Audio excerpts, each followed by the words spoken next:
어제 하루 국내 신규 환자는 101명 발생했습니다. 앞서 들으신 집단 감염 사례의 영향으로 수도권 환자 수가 절반을 넘었습니다. 또 총선 당일 대책도 나왔는데 투표소 입구에서 일일이 발열 검사를 하기로 했습니다. 취재기자 연결합니다. 권호진 기자. 네, 사회부입니다. 네, 고강도 사회적 거리두기 운동에도 확진자 수가 확 떨어지진 않고 있습니다. 어제도 100명이 넘었다고요? 네, 코로나19 환자는 어제 기준으로 101명이 추가됐습니다. 잠시 두 자릿수로 떨어지는 듯 했지만 이틀 연속 100명 안팎을 유지하고 있습니다. 누적 환자는 모두 9,887명입니다. 사망자는 3명이 늘어 누적 사망자는 165명이 됐습니다. 격리 해제된 사람은 159명으로 완치 판정된 환자는 5,500명을 넘었습니다. 네, 수도권 환자가 전체 절반을 넘는 것으로 집계됐는데요. 지역별 상황도 전해주시죠.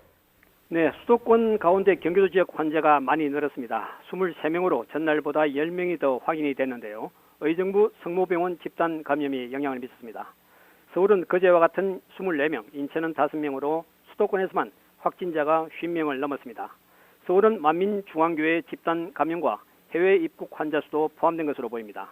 수도권 전체 환자도 서울 474명, 경기 499명, 인천 69명으로 1,042명이 됐습니다. 전날 60명이나 환자가 추가됐던 대구는 20명으로 크게 줄었습니다. 경북은 2명이 발생해 다소 안정적인 모습을 보이고 있습니다. 이 밖에 광주와 경남이 각각 4명, 부산과 충남, 전남이 3명씩 확진자가 나왔습니다. 강원은 2명, 전북은 1명이 각각 추가됐습니다. 해외에서 유입되는 환자도 이어지고 있습니다. 어제 하루 공항 검역 과정에서 확인된 환자는 그제보다 8명 감소한 7명입니다.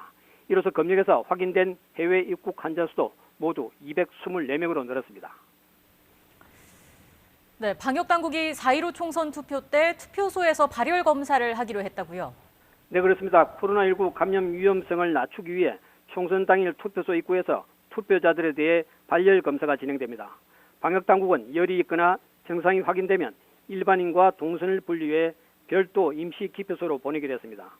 투표 과정에서 의심 증상이 나타나면 바로 보건소에 신고해 선별진료소에서 검사받도록 조치합니다. 또 투개표소에 체온계와 손 소독제 등을 두고 기표대와 기표 용구 등은 소독 티슈로 수시로 닦아 바이러스 전파를 막기로 했습니다. 사전 투표가 끝난 이후 총선 당일 투개표 전후에도 방역을 철저히 진행하기로 했습니다. 정부는 감염 차단을 위해 투표 때 지켜야 할 대국민 행동 수칙을 만들어 사전 홍보도 할 예정입니다. 지금까지 사회부에서 YTN 근호진입니다.